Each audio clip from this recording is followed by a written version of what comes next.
Jina lako litukuzwe, mfalme wa falme. Ni asante jioni ya leo. Ni asante kwa mkutano.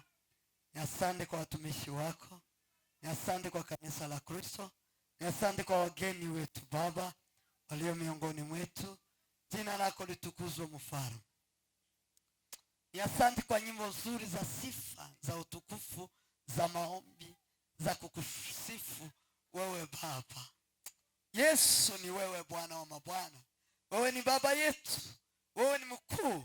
Wewe uliye juu. Wewe ndiye uliyofanya yote. Jina lako litukuzwe, mfalme.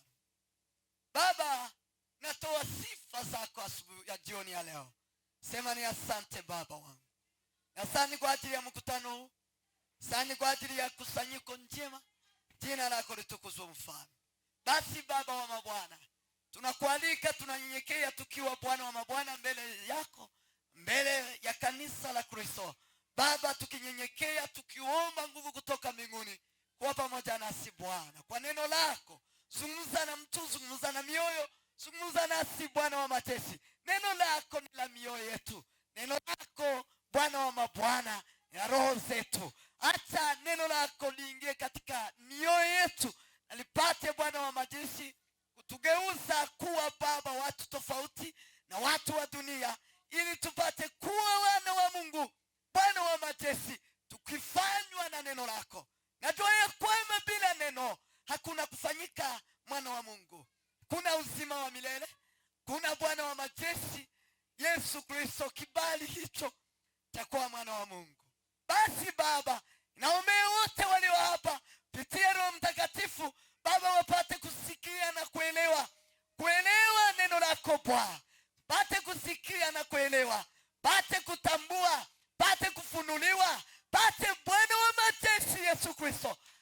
Mungu wangu, naomba Baba utupe masikio ya kulisikiliza neno lako. Tupe mioyo ya kupokea neno, sababu neno lako Bwana uliliumba kwa mwanadamu, ulipate kikao kwa moyo wake. Acha kila yote aliyo hapa andaye moyo wake, andaye roho yake Baba kupokea neno, na abadilike Baba baada ya neno, sababu kupitia neno lako tunakuamini. Pasipo kusikia kuna kuamini, pasipo kuelewa hakuna Baba uaminifu, hakuna Bwana wa majeshi kuwa mwenye haki. Kwa hiyo Yesu, ninaombea mkutano mzima ili upate kutambua ukweli, na ukweli upate kuwaweka huru, na ukweli huo ni neno lako.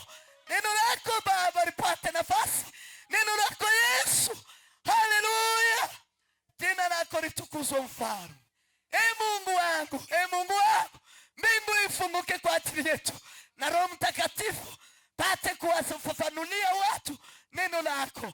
Sisi hatuwezi Baba wa majeshi, liposa tunanyenyekea chini yako Bwana, Bwana wa mabwana, ili wewe uzungumze na mioyo, zungumza nasi. Roho Mtakatifu uwe mahali hapa, upate Bwana wa majeshi kutufafanulia maandiko matakatifu.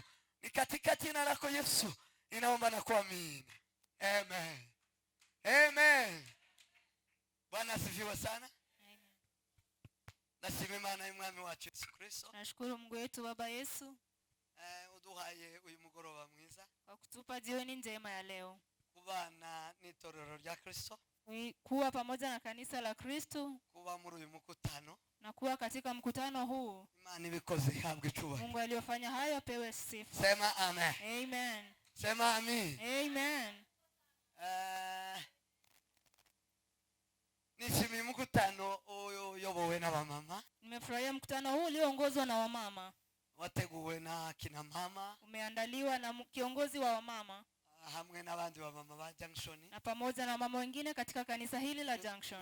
Nashimira Imana cyane. Nashukuru Mungu sana kubw'iki kintu. Kwa hiki kitu Mana yarabayishuriye. Mungu amewafunulia. Mana yabahaye ishurirwa rikomeye. Mungu amewapa funuo kubwa sana. Nubaha kandi nkunda. Na heshimu tena napenda. Nacho gituma turi hano. Ndio maana niko hapa. Nabashimira cyane. Nawashukuru sana. Aba mama b'iparuwasi. Wamama wa hapa. Imani bahumukishe. Mungu awabariki. Murangajwe na kina mama. Mungu awabariki. Mumfashe mwakomera mashi. Mwapigie makofi. Amen. Amen. abamama bubaha Imana bakagombye gutegura. Wamama wanaoheshimu Mungu wanafaa wapige makofi. Bakagombye kumera gutya bagutegura gutya. Wanafaa kuandaa kama hivi. Bakagombye kuza bagira bene ibi. Wanafaa kuwa na mikutano kama hivi. Abamama b'intwari. Nabaremesha Ni igiterane. wamama mashujaa. Bakavuga Yesu, bakavuga Imana. Wananena Yesu, wananena Mungu. Ufite umugisha ukomeye. Na baraka kubwa zaidi. Kwicaza abantu ngo bavuge Kristo. Kukalisha watu waseme Kristo. Bavuge Imana. Waseme Mungu. Cyo gitwa yaza yifata uko atazi. Ndio maana anajibeba jinsi haistahili. Sema amen. Amen. Sema amen. Amen. Ni kitu gikomeye. Kitu kikuu zaidi. Gikomeye. Kikuu. Amen. Amen. Amen. Amen. Mutukora kubaho kubahisha Imana cyangwa gutuma Imana ishigwa hejuru. Kwa kile unachokifanya ili Mungu apewe hata kupewa utukufu. Abari umugisha. Ni baraka kubwa. Ni uguhishurirwa birenze. Ni kufunuliwa kwa hali ya juu. Imana ishimwe rero ko mwabashe guhishura. Mungu apewe sifa kwa maana amefunuliwa jambo. Imana ibahe umugisha. Na Mungu awabariki. Kandi nishimiye kubana n'abashiki. Ndiye nafurahia kuwa pamoja na wageni. Nishimiye kubana na Paseri hamwe na Upendo. Bethel kwa. Furahia kuwa pamoja na pastor na kwaya ya Bethel. Imana ibahe umugisha. Mungu awabariki. Ari mbizi ko babatumye. Sikujua kama umealikwa. Unanje mimenye hano bunyine. Nami nimejua hivi leo. Ariko ndabishimiye. Lakini wafurahia sana. Ndabanezera. Nimefurahia sana kwa Imana ibahe umugisha mwinshi. Mungu awabariki. Peruki wabo ndi waruha. Nilikuwa kwenu lakini pastor hakukuwa. Wari mwivuga butumwa. Turani weri zo mpamvu. Your practice. And for those reasons we are going to do the practice only.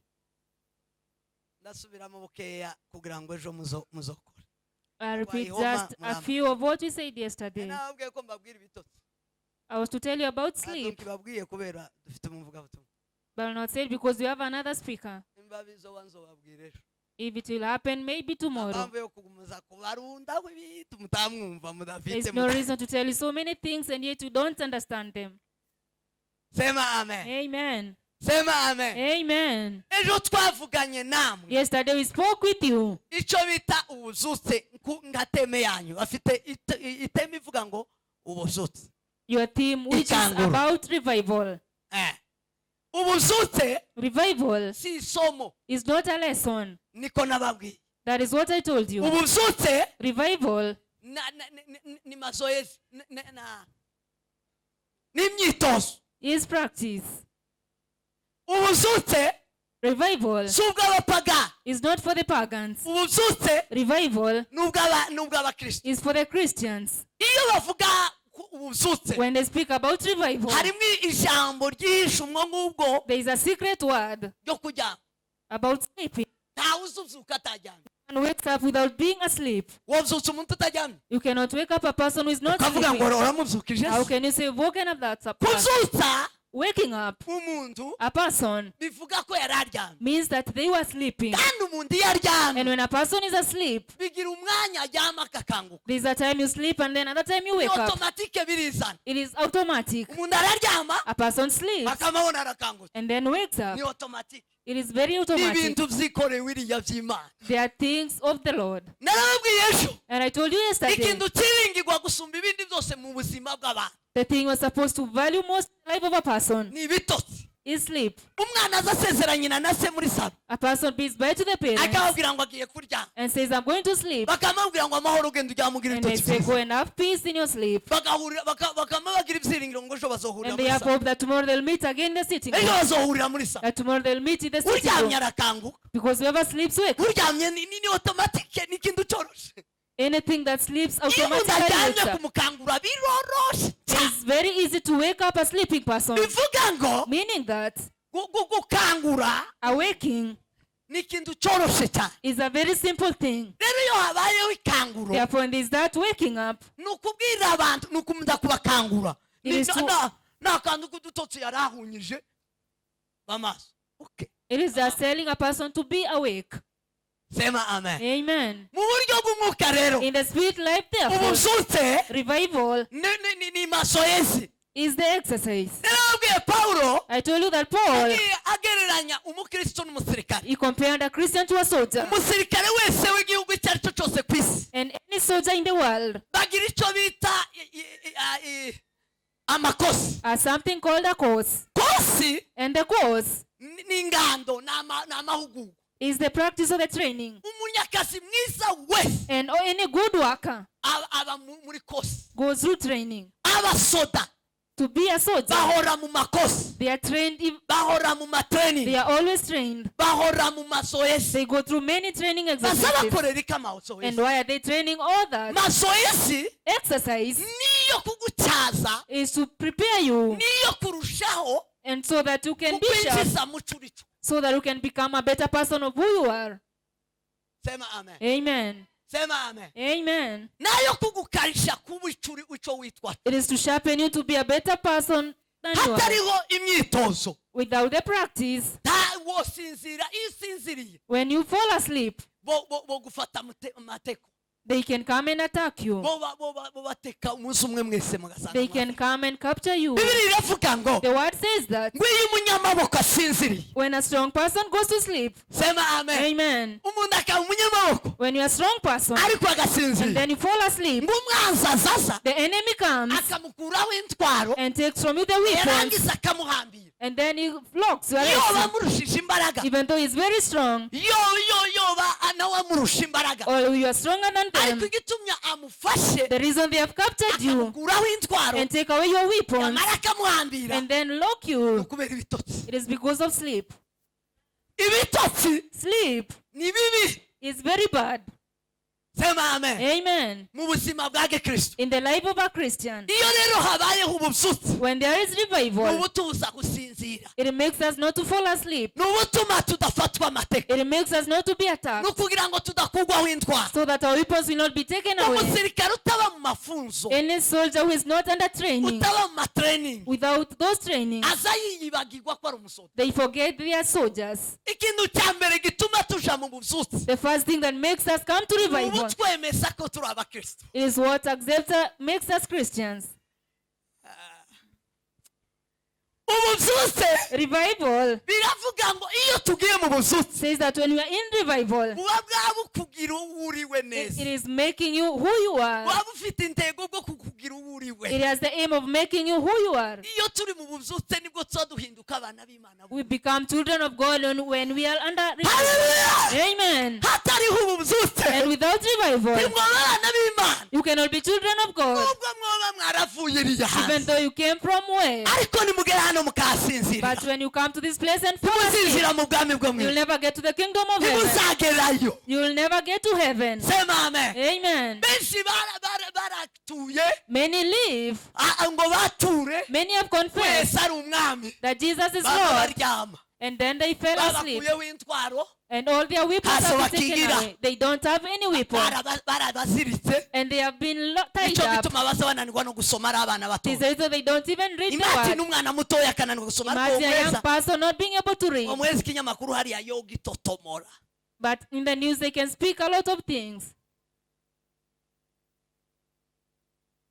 Kubera kutagira mazoezi, Because they don't exercise. kutaba mu bubyutse. They are not in revival. Ububyutse Revival, ntibaza babwiga. they don't study. Ububyutse Revival n'ibyo mufite is what you have, kabisubiramo. and then repeat Pawulo it. aravuga ngo And Paul said that kwitoza mu by'iki gihe exercising the things ngo of this bigira sense umumaro muri bike, is valuable in small ariko nko things, kwitoza mu by'umwuka but exercising the things ngo of the bifite spirit umumaro muri iki gihe is valuable in no this mu gihe moment kizaza. and in the future. Kubera iki bifite umumaro muri iki gihe Why is it valuable in no this mu gihe time kizaza? and in the future? Muri iki gihe In the present, birushaho kukugira umukristo. it makes you a better Christian. Uzi ugenda uri umukristo, You walk as a Christian ukagenda uri umupasiteri, and walk as a pastor ukagenda uri umwizigirwa, and walk as a bakaza righteous, bakwakira uri and umupasiteri, they receive you as a pastor bakakwakira uri umwizigirwa, and receive you as a kubera righteous man. amakosi, And because of the courses, kubera training, because of the training, kubera allowance, amazoezi, because of the kubera exercise, gusubiramo. and because of practicing. Hallelujah. Amen. Hallelujah. Sema amen. Amen. Umuntu wasenze mu gitondo gitondo A person was prayed in the morning agasenga saa sita and prayed in the noontime. umugoroba atiyonanirwa In gusenga the evening they have to pray. ashobora na bukeye They cannot be unable to pray in the evening. sema amen Amen. ariko utasenze mu But gatondo whoever did not pray in the morning, ntasenge ku manywa neither in the noontime, ubu nyine uwo mutora yomemaguza and at yonanirwa the moment they azashobora cannot be able. wasenze umwaka ushize Whoever prayed last year, uyu mwaka atashobora this year they cannot pray. yarasinziriye They are sleeping yafashwe mateka and they have been ntacyo captured. kigira They are not uwo mukangaza ntiyoroha pi yokanguka agasanga nikandoye They are sleeping. yagira ngo arebe agasanga intwaro baja And if they wake up, they don't have any mukristo ngo weapon. yasinziriye ku musozi A Christian slept in the mountain. wasinzirira hatiki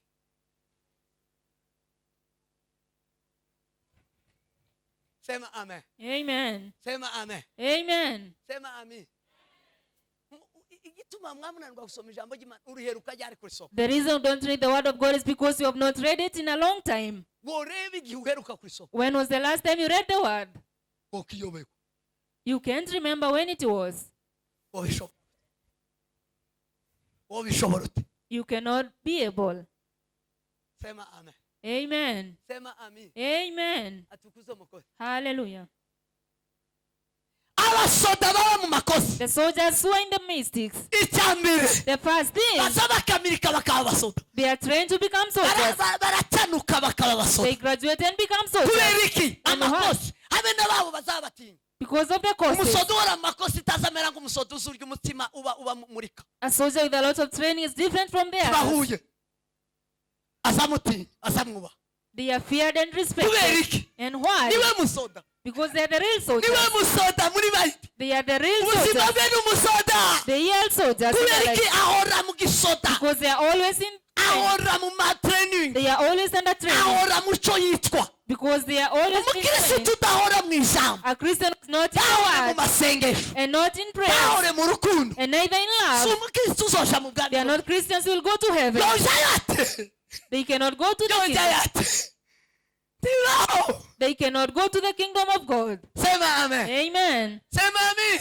Amen. ububyutse Revival ni uguhora mu by'Imana is practicing things of the Lord. abasoda bataba mu makosa Soldiers who are not under training, ntibagira n'amahuzo masha they don't have new clothes amahuzo even. yabashiriyeho Their clothes ntibaza are old babibuka ati bobambika because they are not remembered to be clothed. bazabambika baba mu makosa They clothe only the Because he soldiers under baba training bateguye amahuzo because there is clothes for every kosi training. yose ya gisirikare Any course baba bafite amahuzo has a different uniform. azagenda akama yambara ubwo yinjira muri kosa akama yambara amahuzo masha yasohoka akazana ayandi masha They wear new bahora bari clothes smart during the courses vuga ngo smart and they are smart always. ariko umusirikare But a soldier utaba muri kosa who is never under courses, usanga afite ishati ishanye you find them with old shirts ugasanga afite iyi pantaro isanzwe ya as well gisirikare as the trousers, yambaye ikirato cyahengamye and their shoes are worn out ntawuba mu matreningi because no one is under training uza wambara ikirato gihengamye who wears old clothes. cyo gituma ubu nyine abakristo There's so many nta Christians today, shusho bagira they have no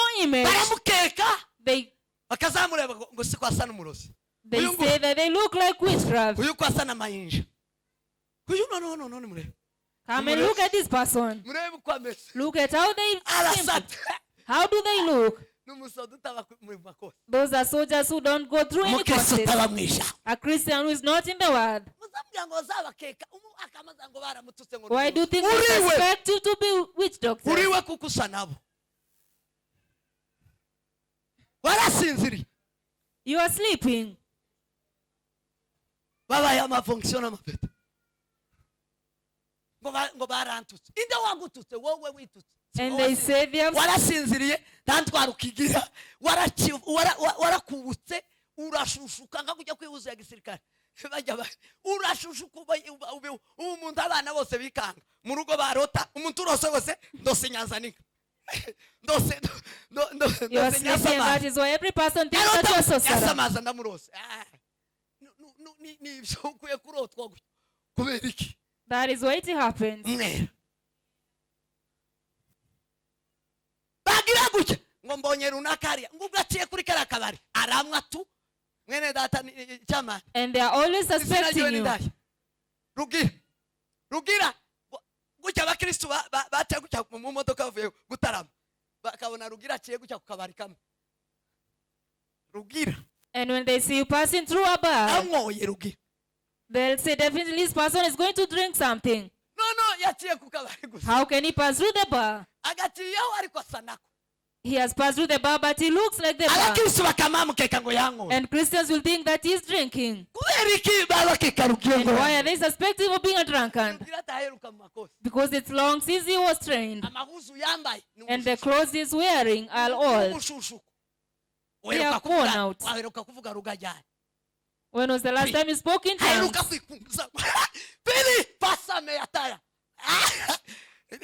ni bande bakristo baheruka kuvuga ruga bakubita inzu When was the last time Christians spoke in tongues? ni bande mwese bazobakeka ejo nibabakeka timukavuge ngo barabatutse When they suspect you, don't think they're abusing you.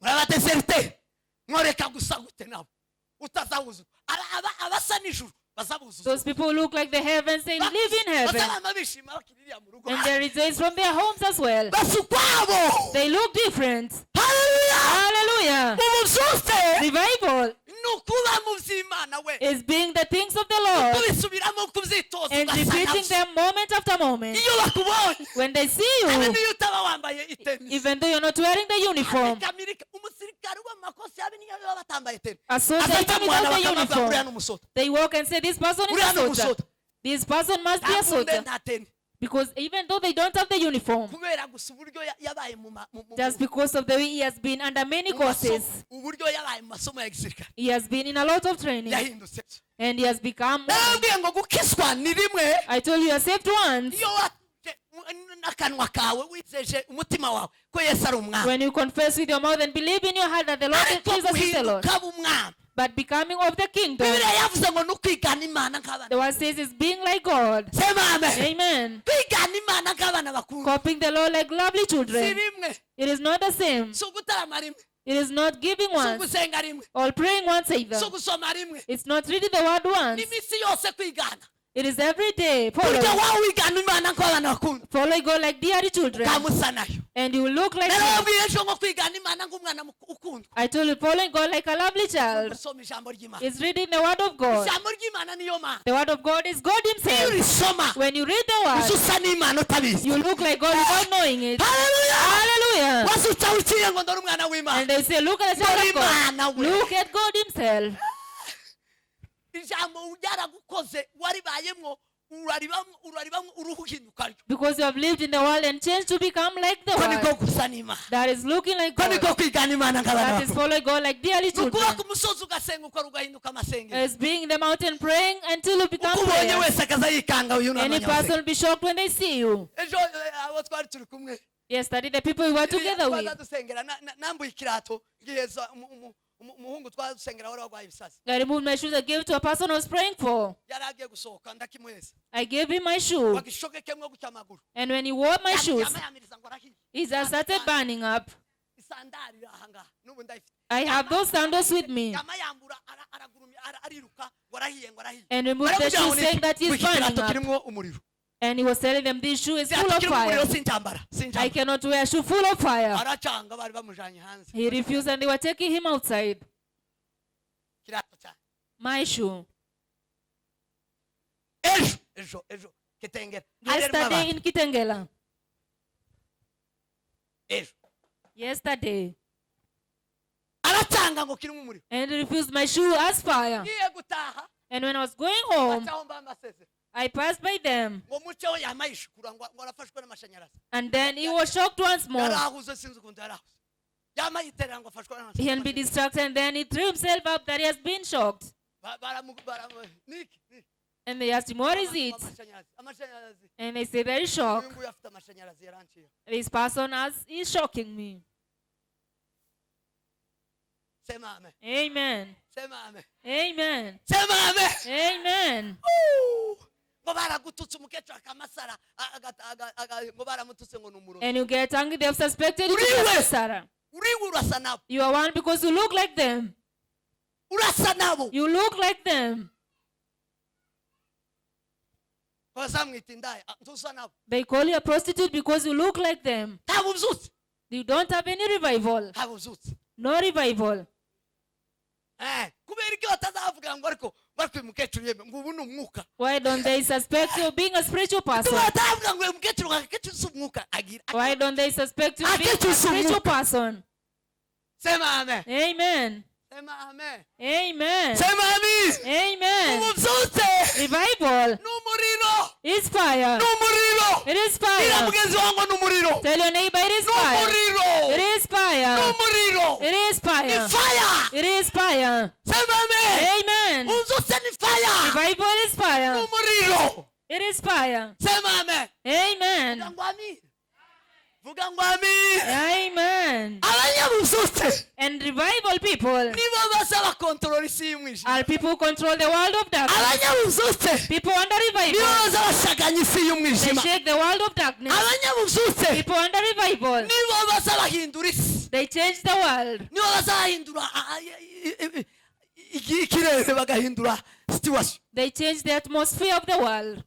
Ububyutse. It is revival. Sema amen. Amen. Sema amen. Amen. Sema amen. Amen. Ububyutse. Revival. Ububyutse. Revival Nugusa n'Imana. is looking like God. Sema amen. Ububyutse ni ukuba maso. Revival is being awake. Ni ukuba maso. Being awake. Kuba maso. And being awake Si ukurara tubona nicyo gitana nabyo ndababwira. is not sleeping with the eyes open. Kuba maso. Being awake Ni ugusha amaso yawe muri Bibiliya. is putting your words in the Bible, your eyes in the Bible, Si ukuyashira hano hanze murangiza. and not just outside. Ni Bibiliya. It is the Bible. Kuba maso. Being awake Gufungura amatwi. is opening your ears Kumva ijambo ry'Imana. and hear the word of God. Kuba maso. Being awake Ni ugukora. is working. Ni ugufasha abandi. It is helping others. Urukundo. It is love Kubwizanya ukuri. and telling the truth. Sema amen. Amen. Sema amen. Amen. Nibyo ndababwira. That is what I told you yesterday. Ububyutse. Revival Ni ukusubiramo. Ugusubiramo. is repeating and repeating. Ijambo ry'Imana niba warakijijwe. If you have been born again, Tulisoma rimwe. you don't read the word once. Imani ya siku moja hiyo siyo imani. Faith of one day is not faith. Imani ya mwaka moja. Faith for 1 year. Ukamubwira ububyutse uri umukobwa. And you have revival as a young girl. Wabyara ugashira. And after delivering, it's over. Bariya bose babaye nk'abakecuru bana batoya babaye nk'abakecuru. Young girls have Abona ko become like old babicaririye mu women. bakecuru. They're even sitting among the old women. Kuzara kuzara. Delivering a baby Kutuma udasenga. cannot make you not to pray. Sema amen. Amen. Amen. Amen. Ububyutse Revival nta kindi nta somo rivamo. is as Ni no ukumenya lesson. gusa ko wakijijwe. It's knowing that you have been born Wamara again ukigana Imana. and then follow God. Inzira yo gusanga Imana The way of finding ni God amasengesho menshi, is many ni prayers ijambo ryinshi, and a lot of words. ugahita usa nawe. And then you become like Aho him. uciye hose ugatwika. Wherever you pass through, you burn. Mwakira ijambo ry'Imana. May you receive the word of God. Reka twakire. And you receive our next speaker. Karibu cyane.